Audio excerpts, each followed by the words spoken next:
আল্লাহর নবী জনাবে মুহাম্মদ রাসূলুল্লাহ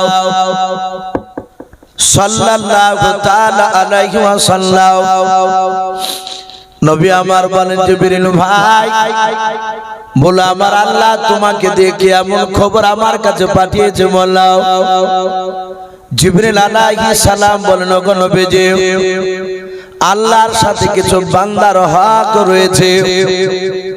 ওগো আল্লাহর নবীজি আপনি হকের ব্যাপারে আপনি জানেন না। নবীজি বলেন জিবরিল ভাই তুমি না বললে আমি কেমন করে জানতে পারবো?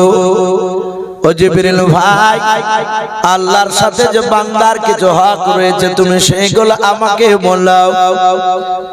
আল্লাহর নবীর কাছে জিবরিল আলাইহিস সালাম তিনি বললেন ওগো আল্লাহর নবীজি বান্দার সাথে আল্লাহর হক 5 ওয়াক্ত নামাজ আদায় করা পড়াও, রোজা রাখাও, হজ ফরজ হলে হজ আদায় করাও, যাকাতের বাবদি ওয়াজিব যাকাত দেওয়ার ক্ষমতা হলে তাকে যাকাত দেওয়া লাগবে। আল্লাহর নবীজিকে ডাক দিয়া জিবরিল বলেন আল্লাহর নবী শুনে না এই সবগুলো বান্দার সাথে আল্লাহর হক রয়েছে। ওগো আল্লাহর নবীজি দুনিয়ার বুকের একজন মানুষ যদি সারা জীবন মৃত্যু পর্যন্ত এক ওয়াক্ত যদি সে নামাজ আদায় না করে ওই লোকটা সারা জীবন মদ খেয়ে গিয়েছে, জেনা করে গিয়েছে। এক কথায় আল্লাহর কোরআনের বাপ যে আপনার আয়াতকে মানে না, আল্লাহর সংবিধানকে বাপ যে সে এড়ে চলেছিল। আল্লাহর নবী বলেন জিবরিল ভাই ওই লোকটা যদি সারা জীবন যদি এক রাকাত যদি নামাজ না পড়ে ওর ব্যাপারে কি হবে? জিবরিল তাড়াতাড়ি তুমি বলো। জিবরিল নবীজিকে বলেন আল্লাহর নবী ওই ব্যক্তি মারা যাওয়ার পর কিয়ামতের ময়দানে যেদিন কোটি কোটি মানুষের সমাগম হবে ওই দিন আল্লাহ ফেরেশতাকে ডেকে বলবে ওরে আমার ফেরেশতারা দেখো এই বান্দার জীবনে কোনো নেকি আছে কি না তার আমলনামাটা খুলে দেখো। আল্লাহর হুকুম পাওয়ার সাথে সাথে জিবরিল ফেরেশতা ডাক দিয়ে বলে নবী গো ওই সময় ফেরেশতারা তার আমলখানা দেখবে। ওগো আল্লাহর নবীজি ফেরেশতারা তার সারা জিন্দেগীর আমলখানা দেখার পর বলবে আল্লাহ তার জিন্দেগিতে একটা ভালো কাজ করে না, একটাও নেকি লেখা নাই। আমার আল্লাহ বলবেন ফেরেশতা তাহলে কি করা লাগবে বলো? ফেরেশতারা উত্তর দিবে আল্লাহ আপনার কথা অনুযায়ী এই লোকটা জাহান্নাম ছাড়া তার কোনো জায়গা নাই, এ জাহান্নামে চলে যাবে। আপনি হুকুম দেন জাহান্নামে পাঠিয়ে দিন। আমার আল্লাহ রহমতের যশ বাপ ডুব দিয়ে দেবে। আমার আল্লাহ ডাক দিয়ে বলবেন ফেরেশতা ওই লোকটা জিন্দেগিতে 1 রাকাত নামাজ পড়ে নাই বলে না পড়ে না, আপনার হক আদায় করে যেতে পারে না।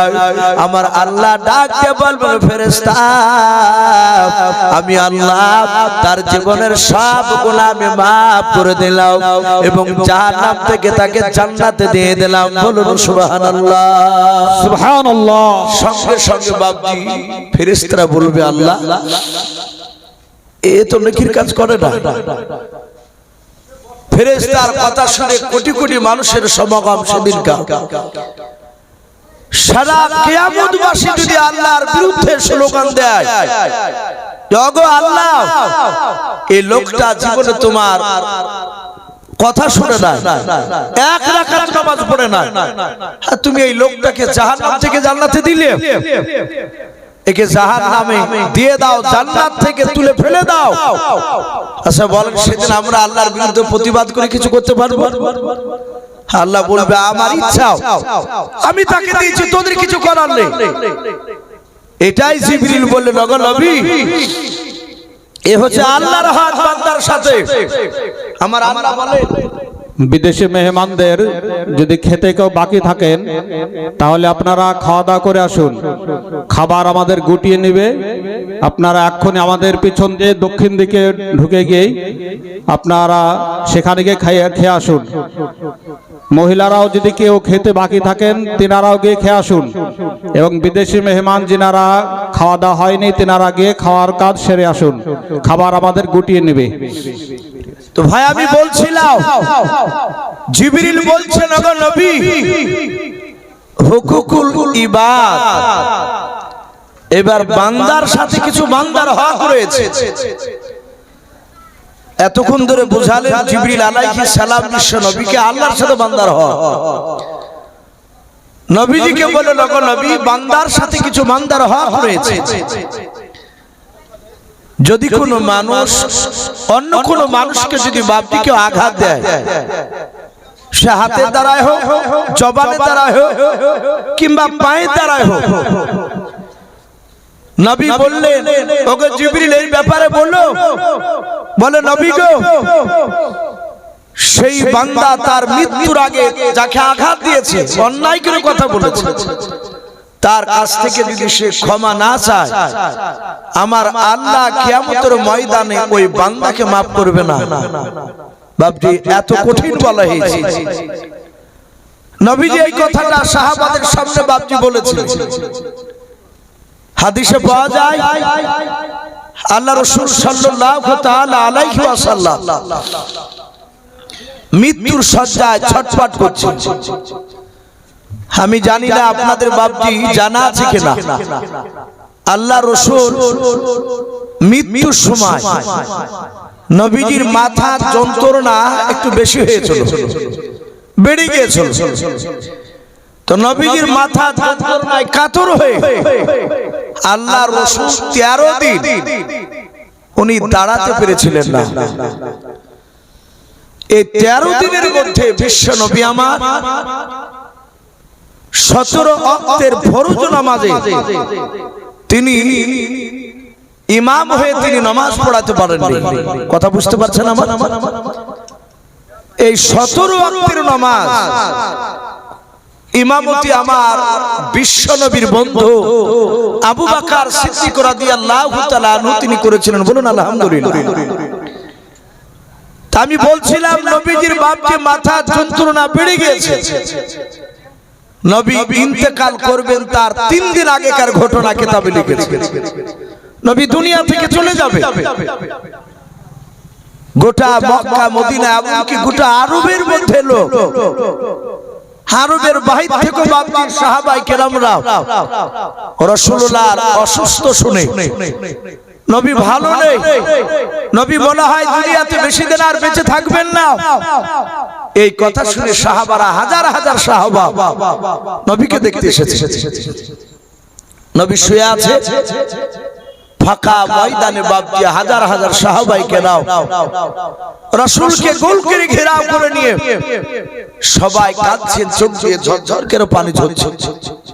আহারে নবী চলে গেলে আমাদের রাহবার কে হবে, আমাদের আমির কে হবে? নবীর সাহাবারা সবাই চোখ দিয়ে ঝরঝর করে পানি ঝরছে। সাহাবারা এটাও জানে নবীর দরবারে চেঁচিয়ে কথা বলা যাবে না। রাসূলের গলার আওয়াজের চেয়ে যদি সাহাবাদের গলার আওয়াজ যদি উঁচু হয়ে যায়, ওই ব্যক্তি জান্নাতে যেতে গিয়ে বাপজি আটকা পড়ে যাবে। এটাও সাহাবারা জানতেন।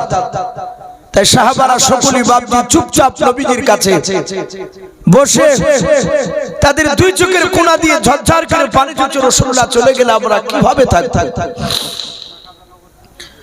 আল্লাহর নবী জনাবে মুহাম্মদ রাসূলুল্লাহ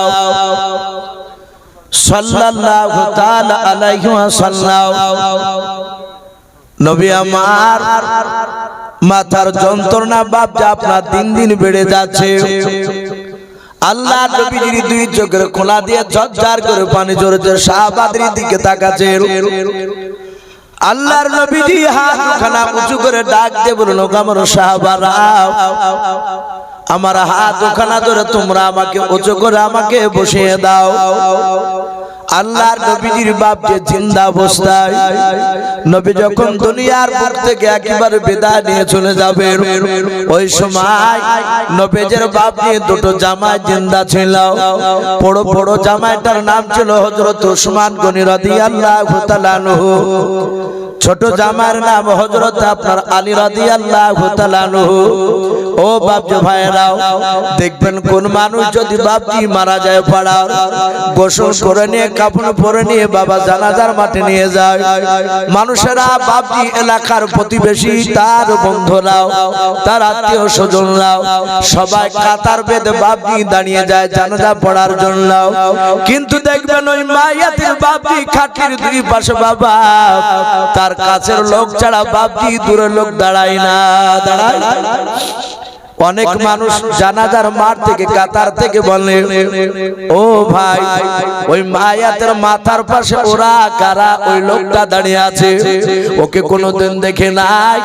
যারা চিনে তারা ডাক দিয়ে বলে ওই মায়াতের বড় জামাই, না হলে বলবে মায়াতের শালো, না হলে বলবে মায়াতের বড় বেটাও। এইভাবে বাপজি মৃত্যু ব্যক্তি দেখবেন বাবা মৃত্যুর শয্যা ছটফট করলে কাছের লোক বাপজি বসে থাকে।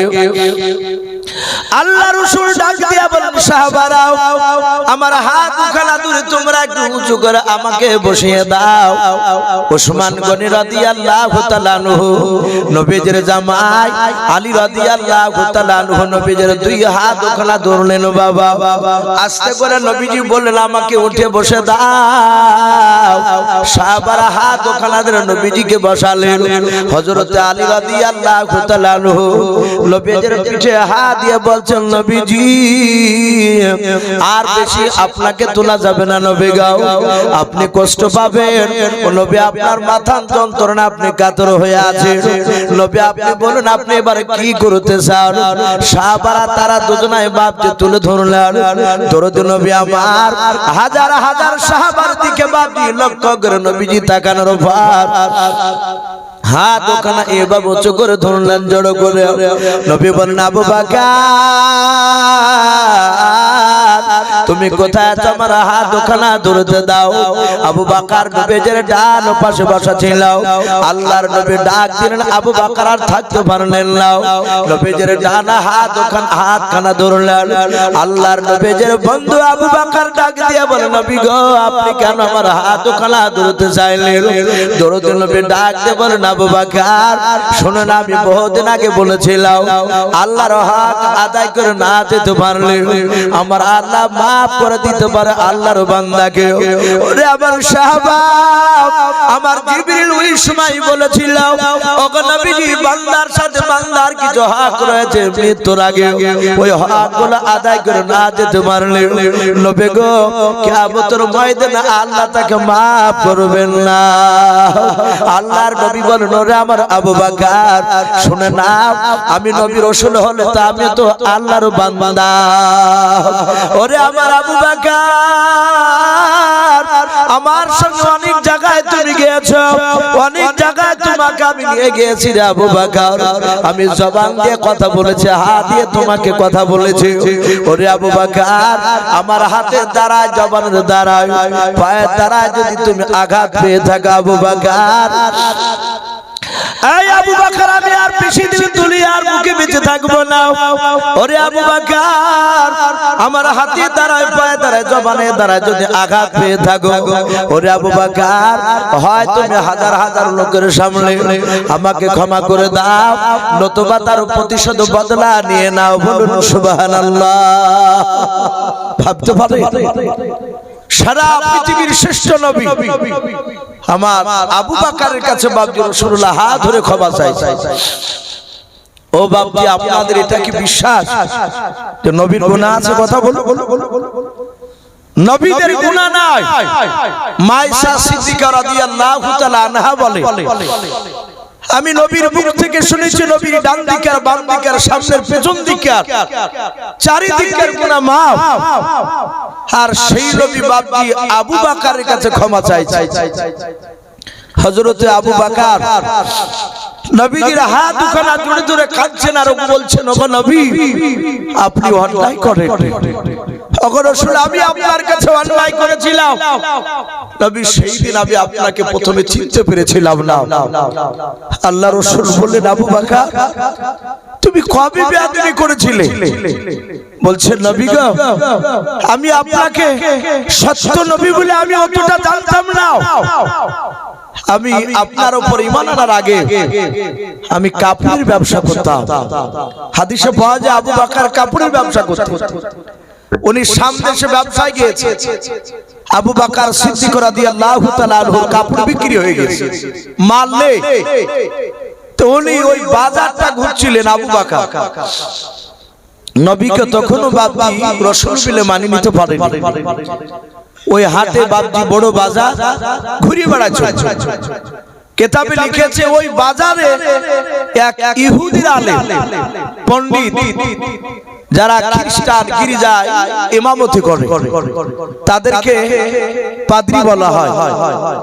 আমি গত মোটামুটি আপনার দিন 10 মনে হয় হতে পারে, খুব বেশি দিন হয়নি। আমি চাপড়া এলাকায় একটা জালসায় ছিলাম। তো ওখানে বাপজি প্যান্ডেল করেছে গির্জার মাঠে। এভাবে বক্তব্য দিচ্ছে এখানে, আর সামনে বিরাট গির্জা। ওখানে মুসলমানও আছে, খ্রিস্টানও আছে। তো খ্রিস্টান গির্জায় যারা ইমামতি করে তাদেরকে পাদ্রী বলা হয়, ইহুদি তারা আলেম। তো কিতাবে লিখেছে ওই ইহুদির বড় আলেম, তার নাম বুহাইরা রহিম। কিতাবে নাম এসেছে। এই বুহাইরা রহিম বুকে করে বাপজি তাওরাত কিতাবকে নিয়ে বেড়াচ্ছিল। আসমানি কিতাব তাওরাত। আমরা জানি বড় বড় আসমানি কিতাব হচ্ছে 4খানা, কোরআন শরীফ, তাওরাত, জাবুর যাকে জুবুর বলি, আর ইনজিল। বাদ বাকি আরো যে কিতাবগুলো এসেছিল ছোট ছোট কিতাব, ওগুলোকে বাপজি সহিফা বলা হয়।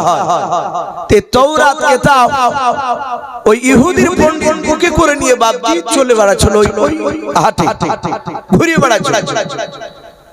হঠাৎ করে আবু বকরকে বাপজি দেখেছে যেতে। দেখার পর ইহুদের আলেমটা সামনে গিয়ে বলল, এই ভাই একটু দাঁড়াও। আবু বকর দাঁড়িয়ে গেলেন। বলে, কি হলো ভাই, তুমি আমাকে কেন দাঁড়াতে বললে?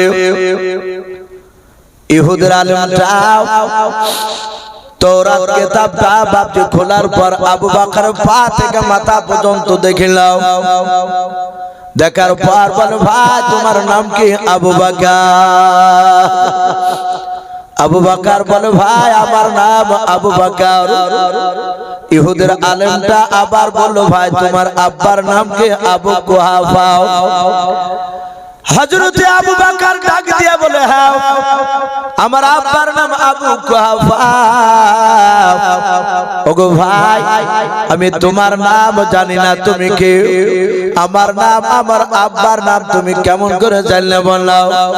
ইহুদের আলেমটা বলল, ভাই দয়া করে একটু তোমার পৃষ্ঠ মোবারক খানা দেখতে চাও, একটু তোমার পেছন দিককার পিঠের জামাটা একটু সরাও, আমি একটু দেখবো পিঠে তোমার কালো রঙের দাগ পাওয়া যায় কিনা। আবু বকর বলল, আমি পিঠে কালো রঙের দাগ দেখাতে দেব না, আমি জামাটা উঠাবো না। ওই ইহুদির আলেম ডাক দিয়ে বলে, আবু বকর এই তাওরাত কিতাবে পড়েছি আখিরি জামানার পয়গম্বর জনাবে মুহাম্মদ রাসূলুল্লাহ সাল্লাল্লাহু তাআলা আলাইহি ওয়াসাল্লাম যিনি নবী হবেন, ওই নবীর জানের বন্ধু হবে, তার নাম আবু বকর। ওরে ভাই,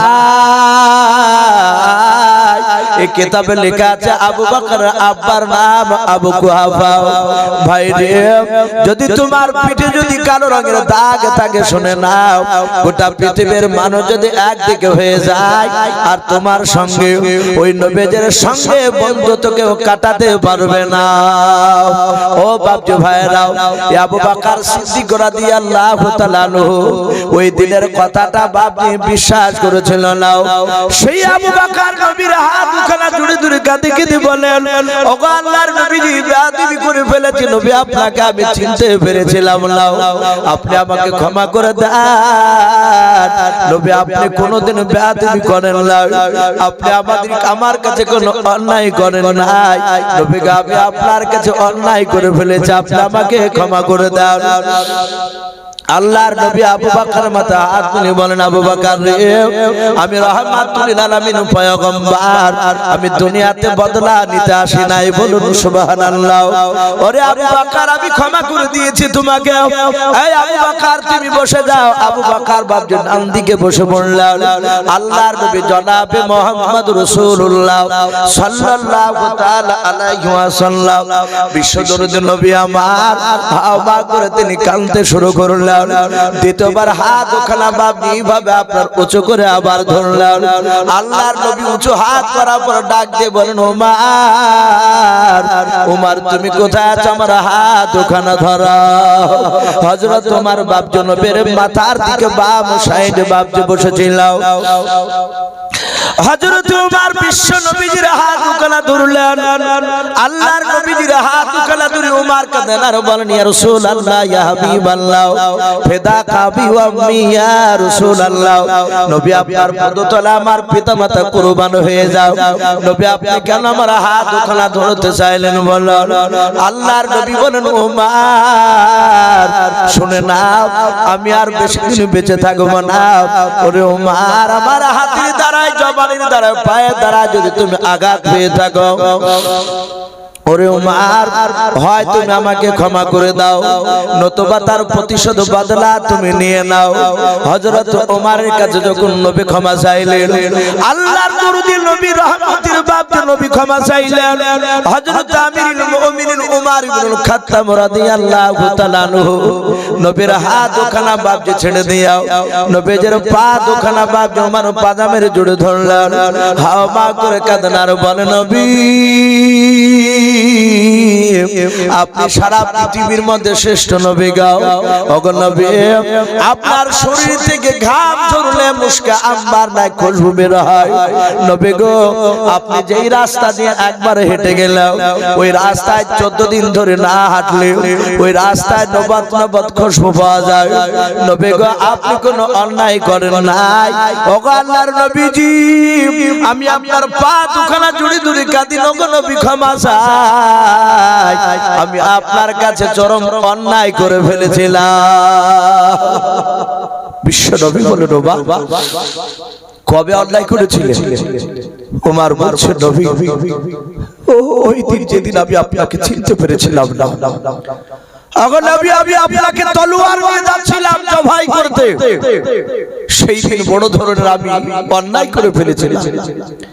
রাসূল, আমি তো আপনার চেহারা থেকে ঈমান আনার আগে, তলোয়ার দিয়ে আপনাকে মারার আগে আমি একটা দিন আপনার চেহারার দিকে ভালো করে তাকাই এবং আপনার কথাগুলো শুনতাম না, আপনার সাহাবাদের কথা শুনতাম। আপনার সাহাবা, আপনি গেলে মুখ ফিরিয়ে নিতাম এবং এইভাবে কানে আঙুল দিয়ে আমরা চলতাম।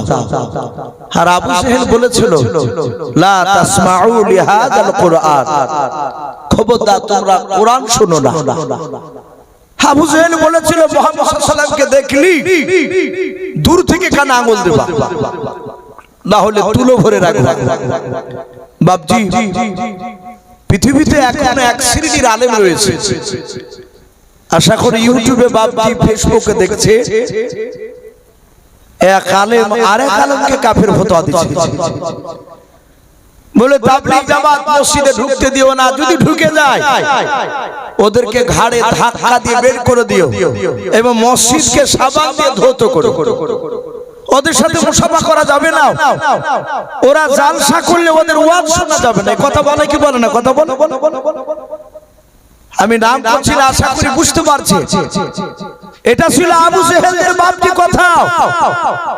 আবু জেহেল জানতো যে আল্লাহর রাসূলের কথা 5 মিনিট যদি কেউ শুনে ওই লোকটা নবীওয়ালা হয়ে যাবে। বলুন সুবহানাল্লাহ। আমার দলে থাকবে না।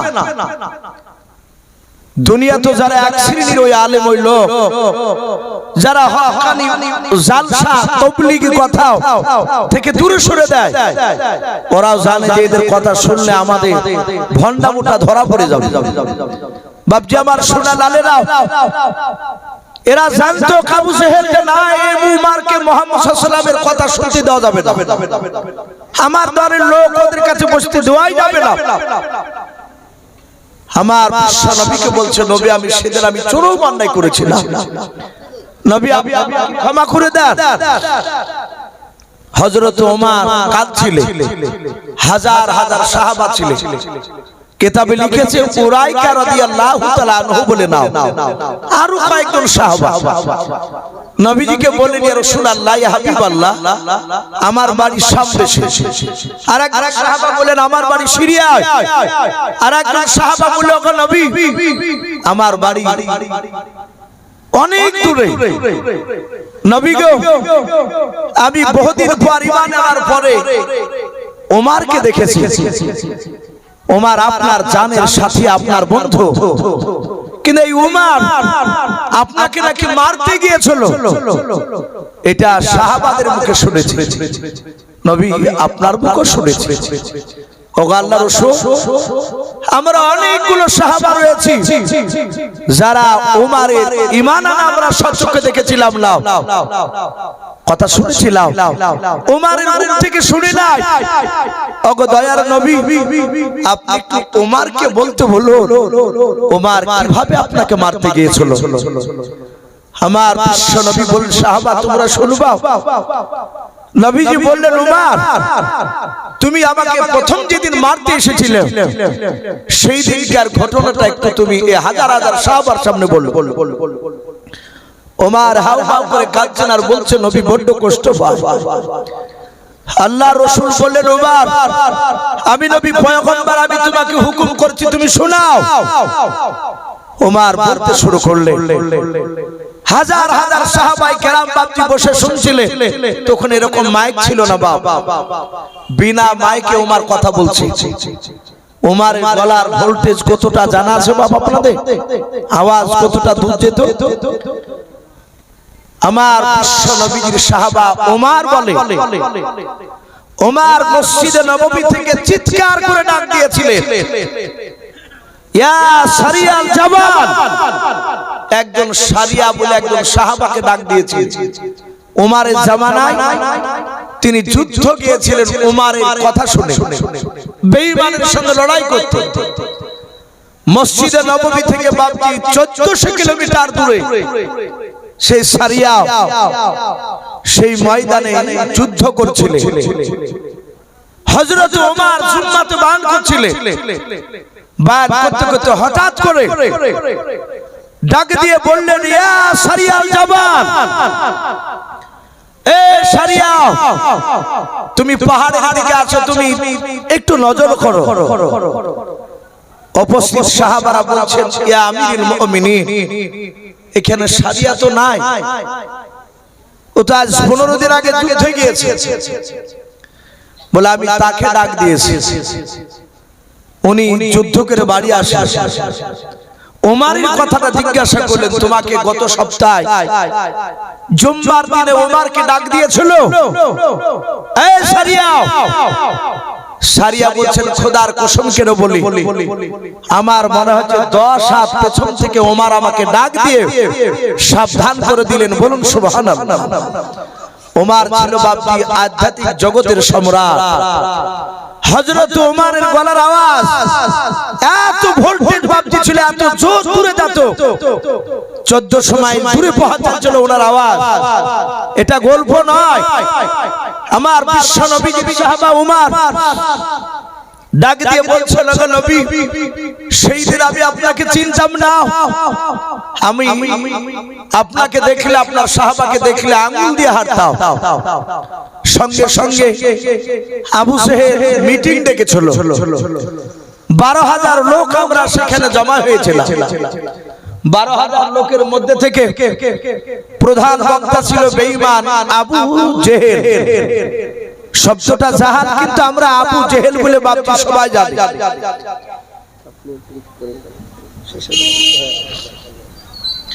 ডাক দিয়ে বলল ওগো আল্লাহর রাসূল, ওই জায়গায় বেঈমান আবু জেহেল বলল এই কেউ কি আছো আমার দলের কোন লোক?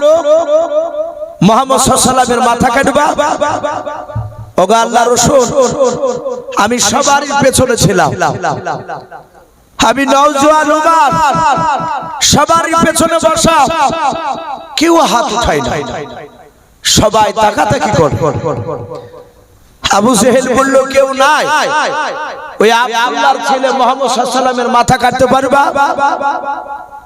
কেউ যখন উঠলো না, ওগো নবী, আমি আপনার এই হতভাগা সাহাবা, আমি পেছন দিক থেকে চিৎকার করে বললাম, এই আবু জেহেল, আমি আব্দুল্লাহর মাথা কেটে আমি তোমার পায়ের তলে নিয়ে এসে রেখে দেব। কি দেবা? ওমর বলল, আমি জবাই করব বললাম, মাথা কেটে নিয়ে এসে দিব বললাম। 12,000 লোক সবাই হাত তালি মেরে আমাকে বাহবা দিল। তারা বলল ওমর ছাড়া কেউ পারবে না।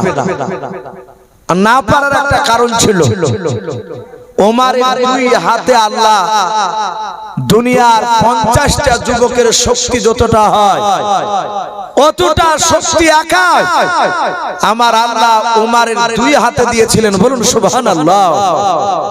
ওমরের সামনে কেউ দাঁড়াতে পারতো না, এটাও কিতাবে এসেছে। রাসূলের সাহাবারা ওমরের ভয়ে প্রকাশ্যে কলমার দাওয়াত দিতে পারতো না, চুপি চুপি দাওয়াত দিত।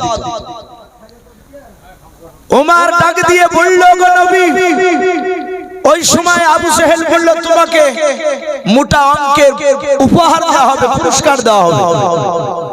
আমি রাজি হয়ে গেলাম, কিন্তু আবু জেহেলকে আমার বিশ্বাস নাই। ওমর বলছে, আমি ওকে পাহাড়ে হাত দিয়ে কসম কেটে নিলাম, তাই কাটলো।